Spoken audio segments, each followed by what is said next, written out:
This is RUCK Yeah, a player series from Just Ruckin' With You, where the players tell their stories, raw, unscripted, and unapologetically real.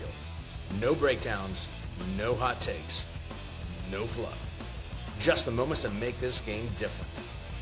So if you're a player, a coach, alumni, family, or just someone curious about rugby, the culture that surrounds it, you are in the right place. Our mission? Simple. Help grow rugby in the U.S. by putting more eyes and ears on the game we love. Welcome to RUCK Yeah. Hey, what do you say? We're talking some West Coast rugby today. What say you, good Sir Hayes? RUCK Yeah, Swish. Yeah, Love talking some rugby. We've got Caleb Tomasin. Did I nail it? Yeah, nailed it. Come on. We only went over it about 16 times before this. and I gotta say, I love the gym backdrop. It's a place that Ryan and I are not familiar with, my man. I can tell you that. And this is what you got to look forward to when you get into like older rugby adult age. So Hey, just a few years. Hey, welcome to RUCK Yeah. This is originally, this has been a player series that we just want to have rugby players, American-born rugby guys telling stories from the pitch up, very grassroots. We've got the World Cup coming for the men in 31 and then for the women in 33. And man, you're a really intriguing subject to talk about.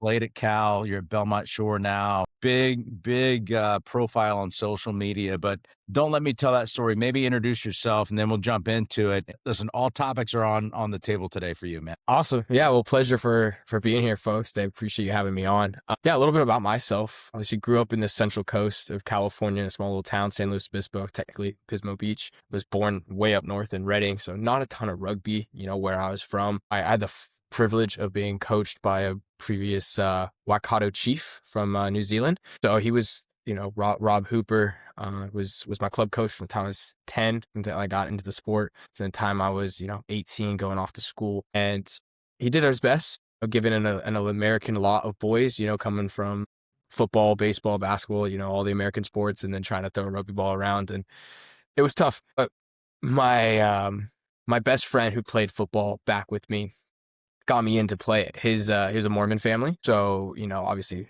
ties into the rugby game there, and was like, Caleb, you should come out and play rugby. I picked the ball up 9 years old and I just had a blast and I just loved it. I was, running back and stuff. So I started playing Pop Warner. It just felt like home. And at that same time, one of my older half brothers, Steven, who's now, the captain of the USA Sevens Eagles and a 2-time Olympian. What? Yeah.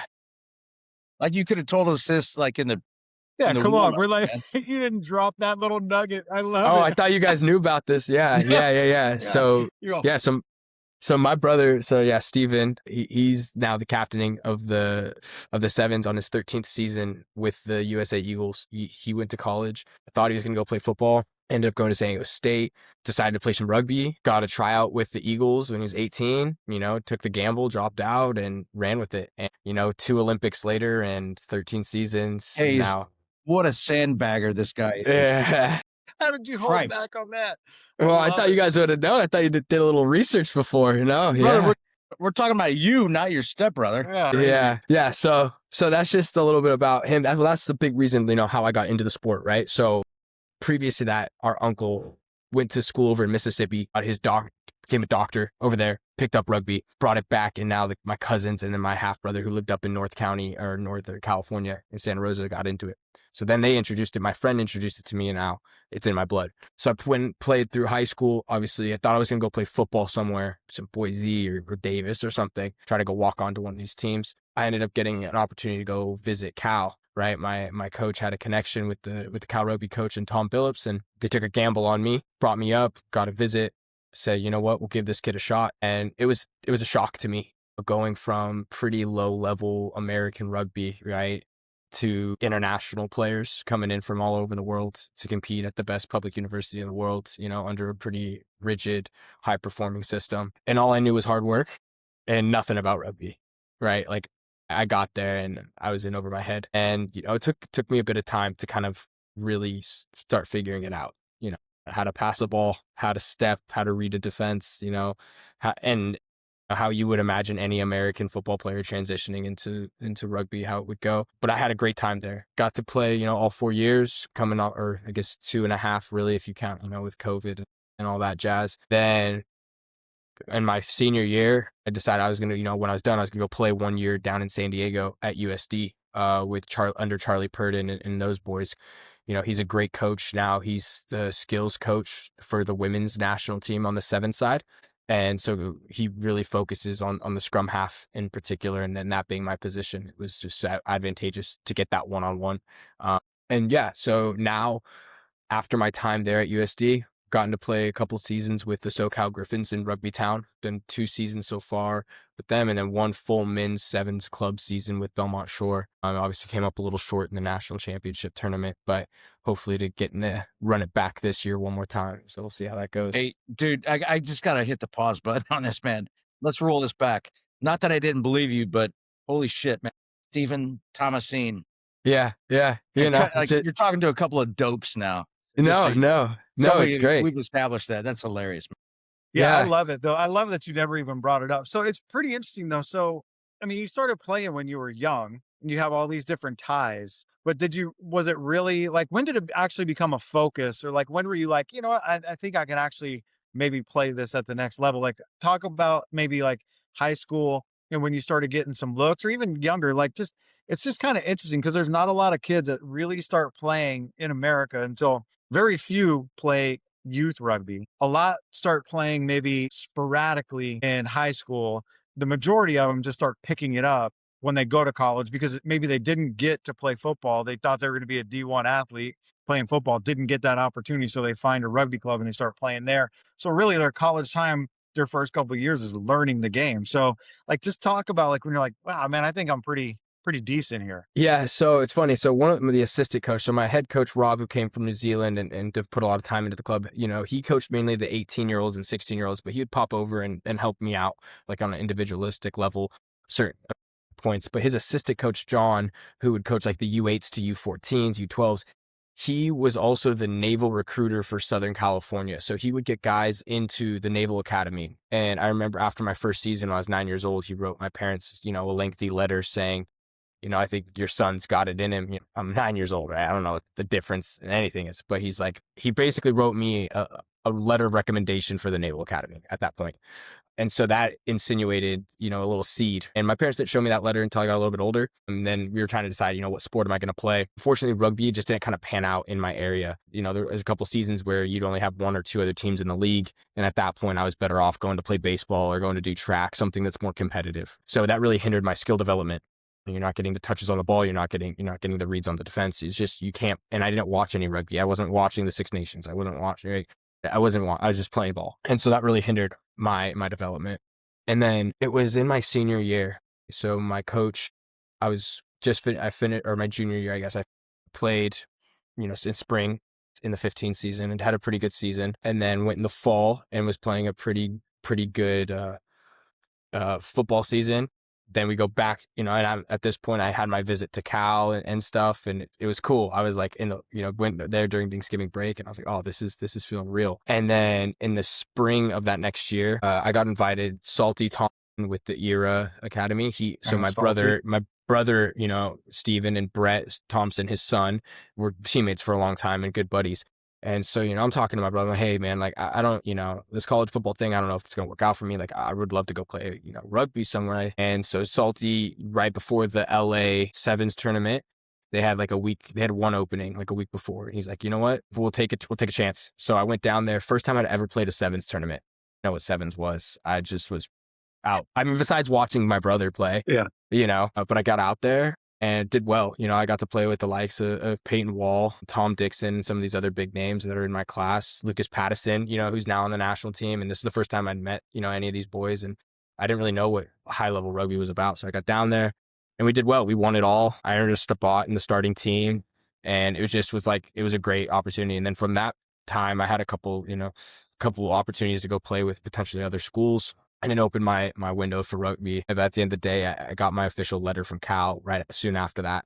So yeah, then it was pretty much the deal was closed. I knew where I was going. So was that kind of like when you were there playing with those guys, you were like, all right, maybe like I'm kind of built, like I can kind of hang with these guys. Like this is an opportunity. Yeah, I think that was kind of the defining moment where someone's like, could you play? Like, where did you know you could play? Or like, where did you think? And I think it was that, Lucas was already going to the, was deciding on to go to Army at that point. Tom had already gotten his letter from Cal, like he was going there. And I was playing, shoulder to shoulder. I don't say any better, any worse than these guys. And I was like, I just felt like I should be on the pitch with them. So that and then having Salty's, backing. I mean, his word carries a lot of weight, and I have so much respect for him and appreciation for what he's done for me. So, when you have these people that you care about and admire, look up, you look up to, and they're saying these things, it's like, oh, maybe this is for me. So what was, all right, so let's take this step forward. So, okay, like, all right, I can play with these guys. Then you go to Cal.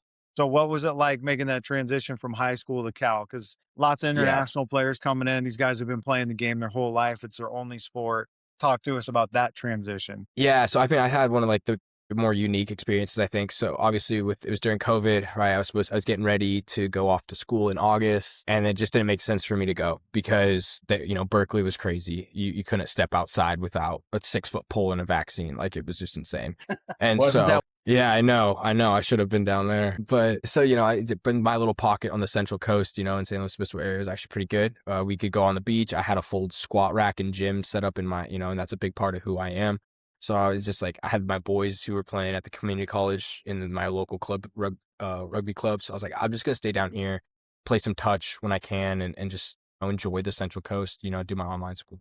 Then, winter camp rolls around. So right at the new year, me and a couple of the boys who'd also stayed home, we move into an apartment together. I mean, you're just getting, you're outside, you're getting COVID testing 2-3 times a day. Wow. Yeah, the school is just, this is crazy.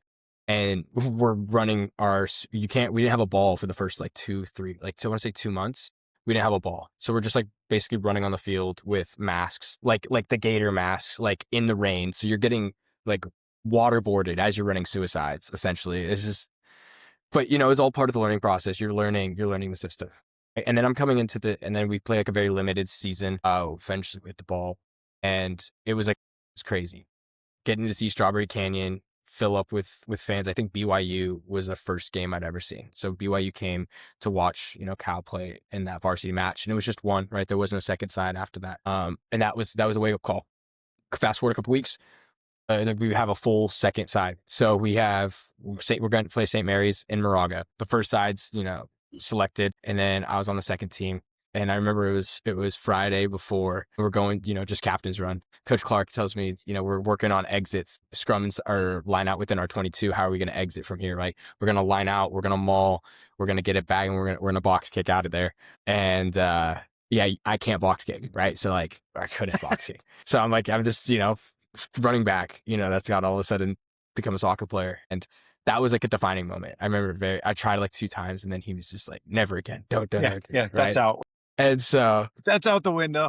So you pair the non-ability to pass a ball, the non-ability to kick a ball, and I'm supposed to be playing scrum half for the best team in the country. It's like this just, it was a shock. And then ahead of me, you had 2 of the best scrum halves in Hong Kong, Jack Gallagher and Henry Poon, and, those boys showed me, and Ken Kurihara, like these big international players who were playing developmental sides in Hong Kong and Japan and stuff. I was like, wow, this is not the game I have come to know, but I got a lot of growth to do here, and it was super exciting.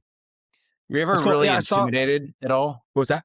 Were you intimidated at all? Like seeing those guys? Oh yeah. At one point you said you're shoulder to shoulder and you can match play and execution, but then is there just another level and then another level above that? Yeah. I mean, I think when I think it's as with it is with anything, when you're the freshman on the team, when you're the new guy, when you're the rook, like there's just a different mentality you have compared to when you're seniors. I mean, it definitely was hard for me to like want to step into the drills, like when I didn't know the execution very well, and and I didn't trust my pass very well. So it's like I don't and there's a standard, right? Like you start fucking up a couple times, like the seniors, you're not getting in, and because we have a team, we don't fall down to the lowest level, right? You got to rise up, and that's something that it was definitely intimidating, and it took me a while to get over that, for sure. That's a great saying. You don't fall down to the lowest level. You got to rise up, dude. That's Yeah. really, I mean, that's a great way to look at it. It's like, dude, they're not going to come down and play at your level. Like, you need to step your game up or step out. Kind of Yeah. how it is. Yeah, I mean, I remember one time, like, my best friend was one of the boys who stayed back. He's a big Tongan boy from East Palo Alto, and we were running suicides, and he was the last one. So like I'd finished, and I like went back to like go run with him. Throwing two boys. And I remember all the seniors looked at me and were like, "We don't do that here." Yeah, that's Noted. tough. So I mean, I've seen you like. Go Can you ahead, box kick now? Oh man, it's not my asset. I mean, I haven't done one in a game. We'll say that, but we'll see how it goes when I'm all healed up from my injury. I'm hoping to put that to the test maybe the next 15 season. Yeah, I was going to get to that. So, I mean, I've seen clips of you. You've posted them. I thought it was really cool how you did it. Kind of like, this is what my passing looked like in like 2021s, what it looked like 2022, 23, and how it looked, and just the progression and the work that you put in. Talk to us like about just that off-field dedication or like outside of practice, because it seems like you're pretty laser focused on getting yourself better, doing the extra things, like not just practicing it at practice, but doing those extra pieces. Yeah.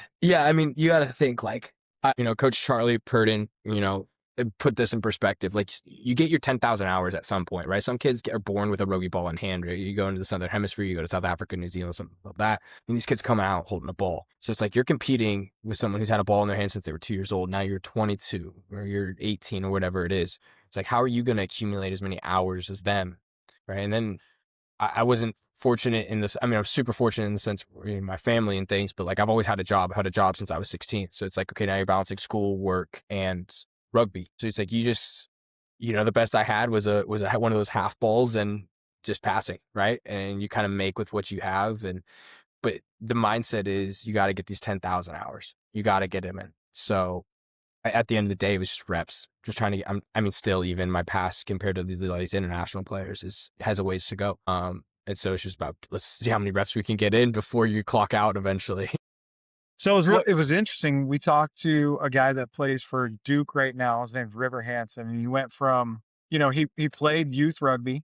Then he got to high school, was a stud high school football player, was a 3-star recruit coming out of a high school in Atlanta, goes to Duke, plays. Duke has a coaching switch and flips over and starts playing rugby at that, it kind of makes that transition later in life. And it's interesting. So he was talking about, I asked him, how did the other sports translate to rugby? And he said, no, it's actually the reverse. What I took from rugby that I brought to other sports. And so, like, I know you played multiple sports. So how did that crossover help you? Yeah, I mean, I think, one of my favorite sayings is like, you send your ducks to Eagle school and expect them to come back Eagles. Like, it's just not going to happen, right? Like, some people are born ducks, some people are born Eagles, and you can try your best to make the switch. And, you have an innate ability or you don't, I think, at the end of the day. And obviously hard work will help with that. But, someone who has a decent football background, they're going to be a good stepper. They're going to know how a body maneuvers their time in space, right? And I think having just that natural gift, no matter what sport you're playing, is going to bode well, whether you're on the football field or rugby pitch or soccer pitch, it doesn't matter. But I will say, when you are on a rugby pitch and you got 15 other guys, you got to try to, find a half gap to get through. When you step back onto the football field and you got 5 linemen that are 300 pounds, blocking for you, it's like, makes your reads a little bit easier for sure, right? Or we ran RPO and I played wildcat quarterback for a little bit in my high school. And it was like we were able to use like a pitch, right? Triple option kind of thing. You just read the defense, the DN. If he crashes down, you just make the pitch to the running back, right?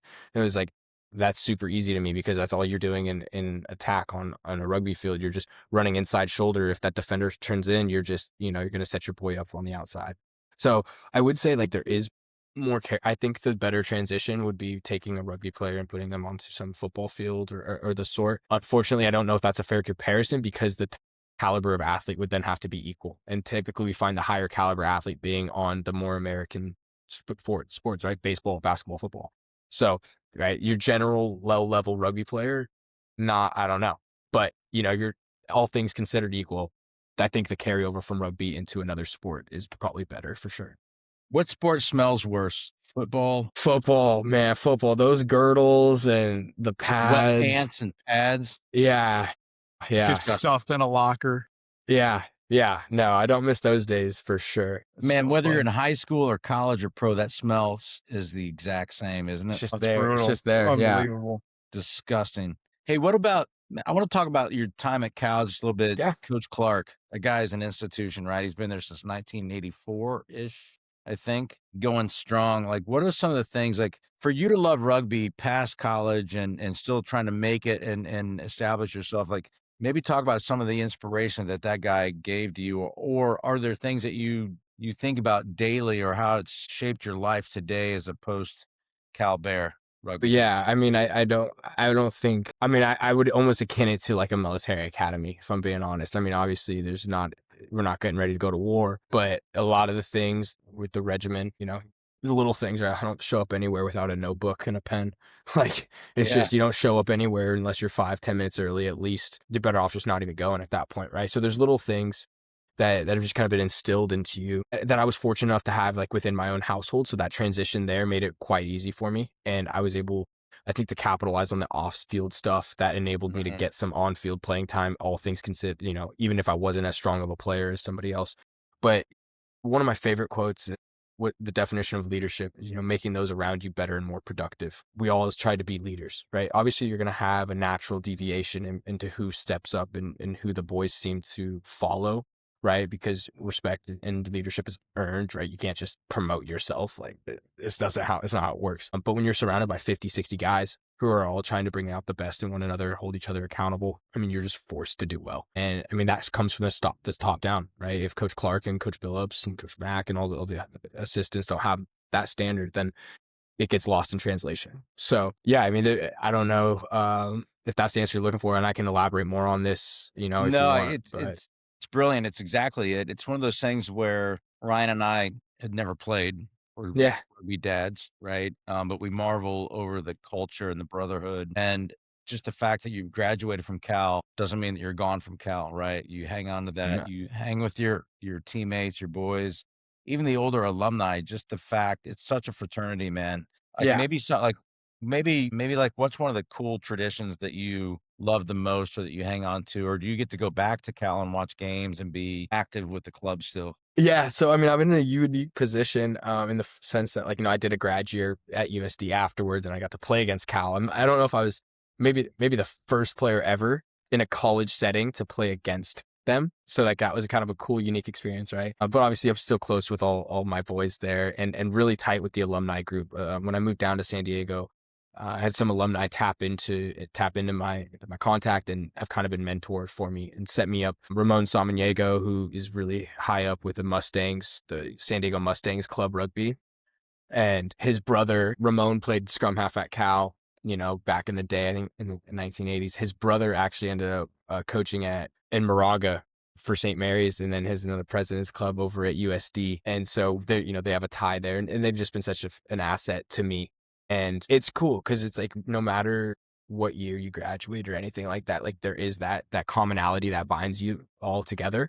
And it's just about leaning on each other, right? I was on the phone this last week with 3 alum from classes of like 24, 2016, 2022, like boys that are all older than me that I'm just, trying to get some advice from, figure out what my next steps should be. It's funny that Ramon's name has come up like several times. Ryan, our buddy John Winnick up in Pasadena, he's like, you got to get Ramon. You got to get him on for a chat. Oh, So he'd now love it. Yeah, I think we got to tap into to Ramon. Yeah. What's you wouldn't been be like the disappointed. most eye-opening thing as you've tried to navigate your way? Because, like you and I talked before, it's like the post that you put out that kind of caught my eyes, live an American kid trying to play professional rugby. That was the one that kind of like caught my eye, and I started watching you and following you after that. So what's been the most eye-opening thing about just the path to becoming a professional rugby player? I guess there's 2 things. One is there's lack of structure, lack of clarity, right? Like even with my brother being in the system, captaining, the team, and, I try not to rely on any of that stuff too much, because you got to show up and you got to show out, right? It's like just because somebody isn't holding the door open for you or whatever doesn't mean that you're going to be able to step through it. But there's lack of structure, right? What tournaments to go to? What does the post-college life look like? Like, should it be going overseas and playing, or should you just go, play in these national, sevens tournaments and stuff? And then 2, you got to find a way to make some money. And like, I mean, this is a whole nother topic that I'm very passionate about in terms of how to grow the game here within the United States. I have a very simple answer for it. But yeah, I mean, you want to dedicate, you're talking about, again, I'm playing catch up for these guys that have had a ball in their hands since they were 3 years old. So, you know, I didn't really start playing until I was 18. Right. So I'm only been in the game for 6 years and I didn't play full season. So maybe I've only been playing 4 years if you look at it. But in that, like, I'm recently engaged. I've had a long time, you know, girlfriend before that. And so like we're engaged now and I'm helping her with her grad school. So it's like, I live in Orange County, right? I got to pay the bills and I'm trying to pursue this dream and before I get too old or too injured to do it.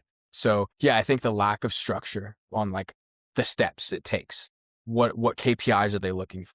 You know, how do you get invited to these camps? And then again, the money side of it, like there's not a lot of money in this sport, but that I think that there's a lot of ways that there could be money made. Dude, that's like one of we could do a whole nother.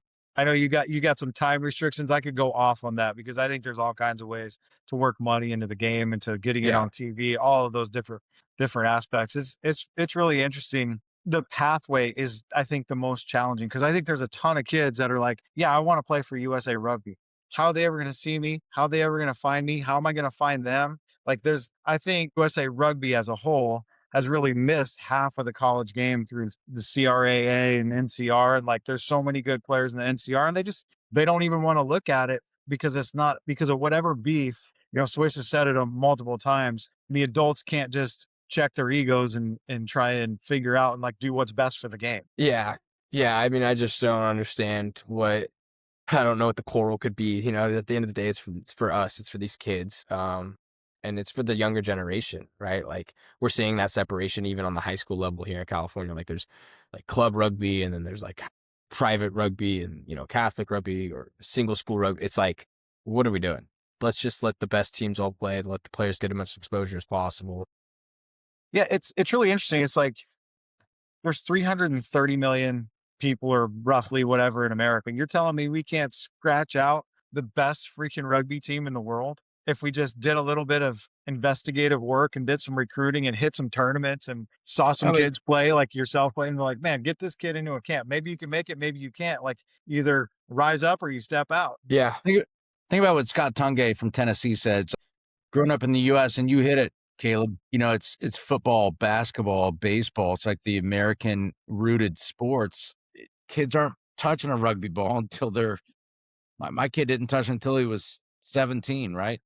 Maybe 16. And so it needs to be a priority. And I don't know if it ever will be.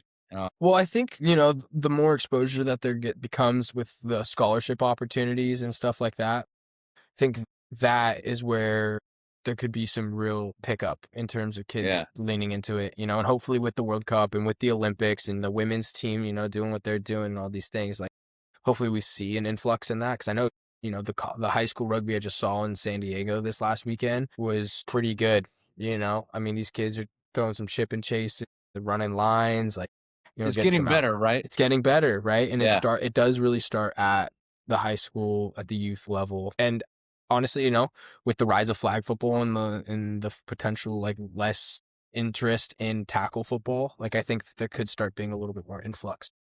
You kind of hit on that's a big part that we've talked to with a lot of the people is there's this misunderstanding, I would say, that rugby's so rough, you're gonna get hurt, you're gonna get all these crazy injuries.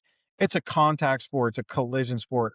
Just like any sport, there's a risk of being injured. But like when we talk to the people that played both, they've been hurt far worse playing football than they ever do with rugby because it's just, dude, you don't have any pads on.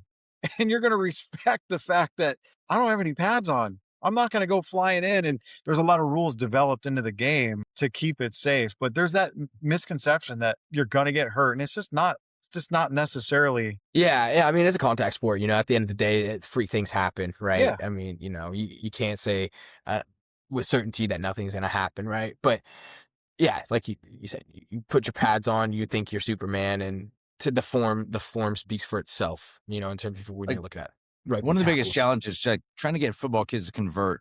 And I don't think it's the challenge of getting kids to convert. I think it's the high school football coaches that when they're big boys on the D line or those linebackers get a taste of carrying man, they don't want to go back. It's such an exciting game. But for you, like, what was it that flipped you from football to rugby initially, and what is it now? Like, what's still like you still got that spark in your eye, like you want Yeah. to play. Like, so what is it about the culture of the sport that makes you want to continue to chase it? I mean, I guess that initially, like, I think we gravitate towards what we're good at, and I'm a pretty logical person. Like, I realize I'm 5'6". I tried to, I was a buck 83 my senior year for football, trying to go play running back, at one of these small, like, D1 AA or D2 schools or whatever. And I just realized, like, it's just probably not going to happen. I never clocked faster than a 4.6, so, like, I'm not going to go play Still football. moving though, dude. Yeah, I mean, but not, not high college football level, right? Right. So then it's like, okay, and then I went to that tournament, did decent, and I was like, okay, like, this is my thing. And then now, I think I haven't felt like I've had like a proper go with rugby, right? Like my senior year, in high school, there's COVID, and then my college year, like I'm a sophomore, and then we have a bunch of fifth years come back. So then it's like that, my sophomore season's done. My junior year, I barely start, I'm basically 3 years into rugby at this point, and like starting to feel like I'm getting an understanding. Then my senior year, sevens, I don't know if it, like the East Coast Sevens tournament that happens in June, got canceled in 24. So like that, the college rugby championships or CRCs, like that got canceled. So I was like, this sucks. I didn't get to play men's club that year. So I went straight from college, riding the bench my senior year in college to playing in Rugby Town, which is, but besides the circuit is the highest levels, sevens here in the country. I mean, it's an international play. I'm shoulder to shoulder with guys that just got out of the Olympics, a month before that. So that was a huge jump, and I got there and I did decent. I was like, okay, well, this is fun. Now I'm around a bunch of dudes that are, medal winners or, Olympians, and I'm enjoying it. And then I went and played USD, and I was having a great time, and then played with Belmont, and I've just enjoyed it. Like, I got to play with some play like Junior Inoke Wakavese. Like, he's a stud from Moraga who's been in the MLR and, played with Legion for a little bit. And we got to carpool every couple days up from San Diego up to Belmont. And I think just like that camaraderie, right? Like, you form these relationships with these guys who you would not otherwise have a connection with. And the sport just has a way of kind of gripping onto you. And I'm also realistic in the fact, like, I'm 24, going to be 25 this year. And if I haven't had a chance by now, then it's probably not my time. And I think there's other ways to get back to the game. So like, I want to give it one more shot, coming off of a surgery and an injury, whatnot, trying to get healthy, give it one more proper go. And then from there, we'll see what happens at that point. Maybe it wasn't panned out for me, but all these lessons and these experiences that I've taken from the game have just been priceless. You've built an awesome network around you. So talk about it. So what did you hurt? Where are you at in your recovery? Yeah, so it's called a sports hernia. So I'll name a couple names. Sports hernia, inguinal disruption is the common name in the UK, and then athletic pubalgia is also. They're all kind of the same thing. The latter two are more of the scientific terms. Sounds like he sneezed a couple times there, Ryan. Oh, sorry. No. But yeah, so it's a weird injury. It's more common in like football players when they're prepping for the 40-yard dash in the combine. So like, it's a very kind of a niche injury that happens in like the acceleration phase of sprinting typically. And it's right where your abdominal walls and your adductor muscles insert into your pubic bone, like right at your hip. So it feels when you cough and sneeze like a hernia, but there's no protrusion. There's no intestine coming out. Essentially, you just tore a piece of bone off the muscle, and it's just uncomfortable. Yeah. So that happened like last January in 2025, and it's slowly, and it's one of those things that you can nip it in the butt and you can kind of get better in a couple of weeks. But I ended up playing with it, right? I'm playing my senior year. I'm trying to get seen by USA. I'm like, well, I got to play. So I go to Portugal. I went with the Guerrilla Rugby team over to Portugal and played in the Algarve Sevens, and it was great, right? I was able to play decently well, but I couldn't kick because the kicking motion really, really hurt, and top end sprints really hurt. There's the old box kick coming back again. True, man. I'm hoping they cut my adductor, so I'm hoping it'll be together all better. now. Exactly. And so, being a scrum half trying to play at the international level, you got to be able to throw a line out, you got to be able to pass, and you got to be able to kick restarts. Like, if you can't do those, I mean, unless you're Jerry 2I and just outstepping everyone on the field, like, you got to be able to do those things. So that obviously hindered my development in those regards. But yeah, it's 3 weeks post-surgery now. So got to meet with a great physician that I called the Cal Rugby network in. I was like, hey, I got this surgery coming up. I would love, to get to a doctor. They connected me with a 20-year physician for the San Diego Chargers. and he got me in, got me done, and it's been smooth sailing for the last 3 weeks. And I've got about probably 5 to 8 more weeks until I'm like 100%. And then I should be ready to go. So that, yeah, I love I'm it. in good stead. So I I'd know- love to, best of luck on the recovery. I'd love to tell you if this rugby thing doesn't work out the way you see it, we're hiring, but we don't pay anybody. Yeah, that's fine. That is It fine. might be a problem. Might Yeah, be a you little can be bit a of a correspondent problem. with excellent pay of 0. Yeah. Well, it's funny. It's funny because I got to do a bit of announcing for the West Coast Sevens tournament. Cool. Yeah. So How'd that go? pretty well. Yeah, pretty well. I got to do that in October last year. And I'm pretty decent friends with Dallin Stanford. That guy's pretty good. Yeah, he's Yeah. pretty good. He's pretty good, and it's funny because at that first tournament, and I was like announcing with Will Hooley and, and Alex Corbin, all these guys, right? And then they call me down and I'm like, hey, we need you for an interview. I was like, okay, sure. And it's Zach Test, right? He just took the job as the head coach for the USA Sevens.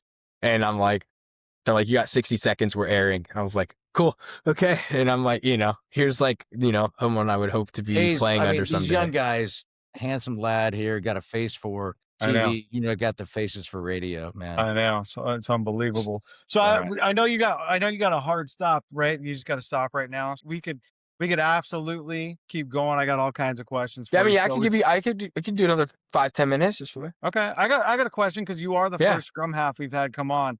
And we talk a lot like during the games of like the connection between 9 and 10 and how important it is in the game. Like in particular when you're playing 15s. I know you play a lot of 7s, but when you're playing 15s, Yeah. just the connection between the 9 and 10 and the communication level. Like what is that like? And like, are you hearing them yelling at you and setting up the pods? Like talk to us a little bit about that. Yeah. I mean, I think the scrum half is the foreman, right? He's the foreman of the factory. He's got to get the forward into the position that we need him to be.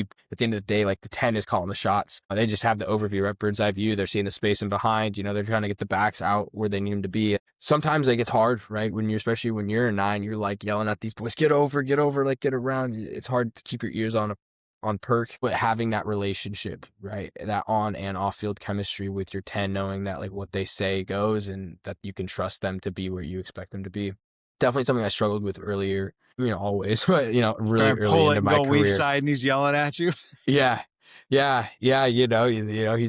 He's expecting it to be, right out in front of him every time. And so I definitely think it's a skill, right? Being able to talk and listen at the same time. It's hard. And if I were to go back into my, younger years, I definitely would have taken more practice in that front, for sure. What I love most watching scrummies play, just the shit that goes on between in a scrum, like you're hip to hip, you can see the nudging, the pulling of the shorts, little chirping in the ear. Did you talk any trash? No, see, I get a lot of scrum halves to talk shit to me. I don't know. I just like to consider myself a pretty nice guy. I don't really like to. Like, there's one guy, like, we got into it a little bit, but no, Okay, for the name most part, names. yeah, no, he still plays a little bit, but no, I will say, like, Solomon Williams, who's playing scrum half at Cal now, and, he ended up beating me out, as a freshman, and he's a stud player, and we're good buddies, so I'll shout him out a little bit. He's really good at it. He's good at just like, chirping, getting Good into art. the head of the other players. I don't do that so much. I just want to go play ball, That's good. Yeah. Look, man, you've been super gracious with your time. I know you're like sitting at work. You made some time for us. So how can we help you? Like what's something that you want to promote while you're on here? Yeah. I mean, honestly, if you guys enjoy what you're hearing, enjoy what you're seeing, just come check out the page. If you have any questions, just shoot me a message, either in my DMs or my comments. I'm trying to obviously promote my story, my brand, all these things. I mean, I obviously work as a strength and conditioning coach, so my knowledge is more in that base. But at the end of the day, I'm just trying to give back, like, one, cut through all the bullshit we see with the rugby space and just with like the health and wellness space in general. I think there's so many diverging opinions on things that don't really matter. It's all semantics at the end of the day. And I think that the more simple you can keep things, the better off we're all going to be. Dude, I love it. Simple sells, baby.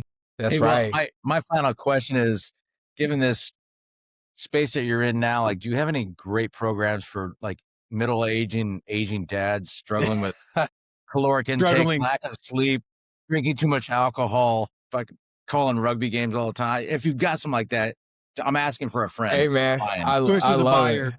it. Yeah. I'm asking for Ryan, just for a friend.